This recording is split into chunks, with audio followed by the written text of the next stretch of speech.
Halo guys, siapa yang tidak kenal dengan Ustadz Fahri? Kenal tidak? Kenal tidak? Tetapi semua kita pasti mengenal sosok Ustadz Abdul Somad, atau biasa disingkat namanya dengan UAS. UAS. Semua kita pasti mengenalnya. Baru-baru ini viral di media sosial di mana terlihat UAS disambut puluhan ribu manusia atau umat di negeri jiran Malaysia. Ustadz Abdul Somad atau UAS diistimewakan di Malaysia. Namun Ustadz kondang ini sering mendapatkan perlakuan tidak mengenakan dirinya di negeri sendiri, yaitu Indonesia. Ustadz Abdul Somad UAS diistimewakan di Malaysia namun dihinakan di negeri sendiri, Indonesia. Ada apa? Ada apa? Selamat datang di channel Fahri Paris. Inna Allah yaghfiru dhunuba jami'a. Inna Allah yaghfiru dhunuba. Ustadz Abdul Somad atau UAS diperlakukan sangat istimewa di Malaysia. Beliau disambut secara langsung dan hangat oleh Perdana Menteri Malaysia, yaitu Anwar Ibrahim.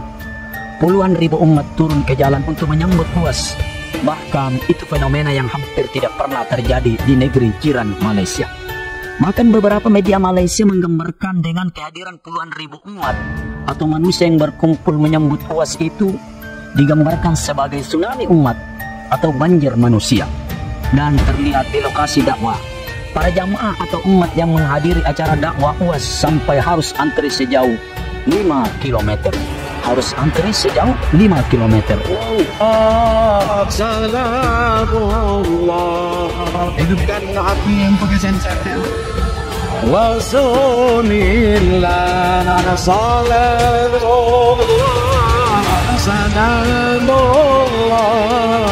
ala yasin. Diberitakan selama berada di Malaysia, UAS diperlakukan sangat terhormat, ditempatkan di tempat terbaik, mendapatkan pelayanan terbaik dan mendapatkan penawalan terbaik atau penawalan VIP sejak dari hotel hingga menuju lokasi dakwah. UAS sungguh diperlakukan dengan sangat terhormat, bahkan melebihi dari penghormatan dan pelayanan yang diberikan oleh pemerintah Malaysia pada tamu-tamu negara lainnya yang juga sering berkunjung ke Malaysia. Padahal kita tahu, penduduk Malaysia itu tidak berbeda jauh dengan Indonesia. Beragam etnik, budaya dan bahasa. Mayoritas kelompok penduduk Malaysia berasal dari ras Melayu, ras Tionghoa, serta ras India. Diberitakan pada saat kedatangan UAS di Malaysia, masyarakat Malaysia menyambut hangat, sangat menghormati dan sangat antusias ingin melihat secara langsung sosok Ustadz Abdul Somad atau UAS dan mendengarkan tausiahnya yang dibawakan oleh UAS. Namun berbeda dengan di Indonesia, dalam beberapa kasus UAS malah diintimidasi. Bahkan dugaan persekusi yang dialami Ustadz Abdul Somad juga sering terjadi di beberapa tempat di tanah air, dan ditolak untuk melakukan ceramah di beberapa kota di Indonesia. Bahkan UAS juga sering mendapatkan fitnah dan hujatan dari beberapa kalangan dengan tuduhan yang beragam, mulai dari UAS anti Pancasila dan NKRI sampai pada perisetan nama UAS dengan nada menghina, merendahkan dari salah satu tokoh yang diduga adik dari adik Kiai Said Akil. UAS dipelesetkan dengan kata ujian akhir semester. Apa enggak gila ini namanya? Parkir. Ada ustadz yang biasa pidato di TV. Ustadznya namanya ujian akhir semester. Namanya ujian akhir semester. Ujian akhir semester. Di Indonesia, di negeri sendiri, nasib UAS ini seperti kue bika. Ustadz Abdul Somad yang terpanggang dari dua arah, api membakar dari atas dan dari bawah. Ya, inilah nasib yang dialami UAS di negeri sendiri, mirip kue bika.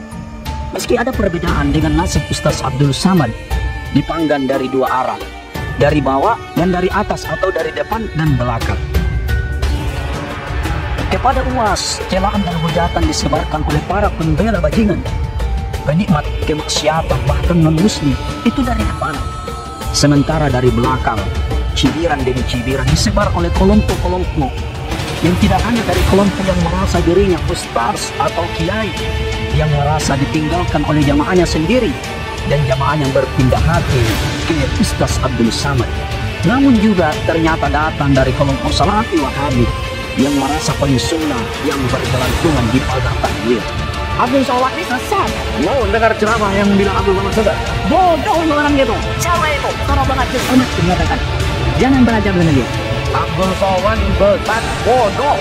Muhammadiyah itu firqadullah. NU firqadullah. Jemaah tabligh firqadullah. Apalagi dia firqadullah. Tidak jurus kepada Al-Quran itu. Yang menjurus kepada Al-Quran adalah ahli sunnah wal jamaah, salaful ummah yang dikatakan salafus salih, dan kita pengikutnya salatiyun.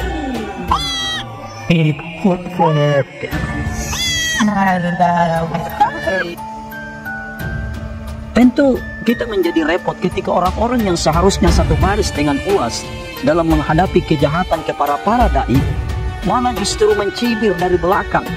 Ini tentu dikarenakan UAS memiliki pandangan fikih yang berbeda dengan mereka dan menganut sistem kepercayaan yang berbeda, di mana kita tahu UAS itu mengikuti salah satu mazhab atau akidah yang dianut oleh mayoritas umat Islam di dunia dari dulu hingga sekarang, yaitu UAS berpaham sama dengan saya, yaitu paham Asy'ariyah. UAS juga dikritik karena menyampaikan pendapat sebagian ulama yang menganggap bahwa berjenggot itu hanya sunnah saja. Mereka kemudian melontarkan sarkasme, tusuk jenggot dari belakang. Bahkan ada netizen yang menyebut bahwa Ustaz Abdul Somad adalah pendakwa seruan api neraka. Ini terlalu, naudzubillah, semua naudzubillah.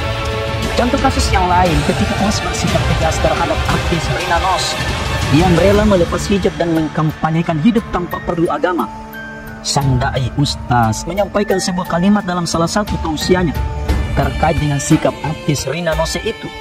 UAS menyampaikan sebuah kalimat yang dianggap sahih oleh para ulama. Apa kata UAS? Menyembunyikan diri kepada orang yang menyembunyikan diri itu adalah sedekah. Demikian kata UAS. Dan tentu saja hati yang bersih akan mau menerima nasihat itu, karena kesembuhan apa yang lebih besar daripada menyembunyikan diri terhadap hukum Allah? Tidak ada. Yalah, Ustaz Somad tuh pandai ceramah aja tuh. Itu ceramah Ustaz yang sedang viral sekarang, kata-katanya kasar ngejek orang. Itu bukan saya mengejek, itu orang sudah mengejek agama. Kalau ada perlu, tidak perlu beragama, tidak perlu bertuhan, bisa baik ngapain cari Tuhan? At-takabbur lil mutakabbir shadaqah. Sombong kepada orang yang sombong sedekah. Allah wajah. Kita bisa memahami reaksi orang-orang di seberang UAS. Mereka menuding Ustaz itu atau Ustaz Abdul Somad adalah Ustaz yang intoleran, kurang akhlak Islam dan sebagainya. Ya wajar saja, karena akhlak Islami menurut mereka adalah memang lembut terhadap kejahatan. Penyerangan terhadap UAS di tanah air ternyata tidak hanya dari depan, dari belakang ada yang memanfaatkan kekacauan ini. Bukan para artis yang selalu mengumbar aurat, bukan bahkan sengaja memperlihatkan celana dalamnya saat tampil di media sosial yang mereka kritik. Tapi yang mereka kritik adalah UAS yang menyampaikan kebenaran. Kenapa ini terjadi? Karena sejak awal mereka iri dengan jamaah Ustaz Abdul Somad yang besar. Mereka menaburkan garam di lukanya, menuangkan minyak ke api. Yang mereka kritik adalah ketegasan UAS yang tidak sependapat dengan mereka. Mereka yang memandang UAS dari belakang memang memiliki perilaku anomali. Padahal kita tahu beberapa waktu yang lalu juga terlihat ketika ada yang menghina syariat Islam lewat puisi, muncul lagi ustaz dari kalangan ini yang membela penghina itu. Musuh mereka adalah guru seperti Ustaz Abdul Somad, Ustaz Adi Hidayat, dan orang lain yang tidak setuju dengan mereka. Sedangkan para pendukung kebatilan kemaksiatan bisa mereka maafkan dengan kata kecil, maafkan orang jahil. Namun bagi kita paham sajalah bahwa sikap UAS yang sangat hangat dan ramah pada orang-orang yang membenci dan memusuhinya di negeri sendiri karena adanya sebuah kesadaran yang kuat dalam diri Ustaz Abdul Somad atau UAS tentang apa yang pernah disampaikan oleh Rasulullah SAW, sebagaimana yang diriwayatkan oleh Ad-Dailami. Apa kata Nabi? Setiap mukmin itu dihadapkan pada 5 ujian. Setiap mukmin itu dihadapkan pada 5 ujian. Yang pertama, mukmin yang iri padanya. Kemudian orang munafik yang membencinya. Kemudian orang kafir yang melawannya. Hawa nafsu yang menentangnya. Dan setan yang selalu menyesatkannya. Terus Ustaz Abdul Somad dimuliakan dan sangat dihormati di Malaysia. Tapi di negeri sendiri Indonesia justru UAS ditolak, diintimidasi dan diduga dipersekusi di beberapa tempat di tanah air. Pantaskah kita berbuat begitu pada UAS? Silakan tinggalkan komentar Anda pada kolom komentar. Saya Fahri. Assalamualaikum warahmatullahi wabarakatuh.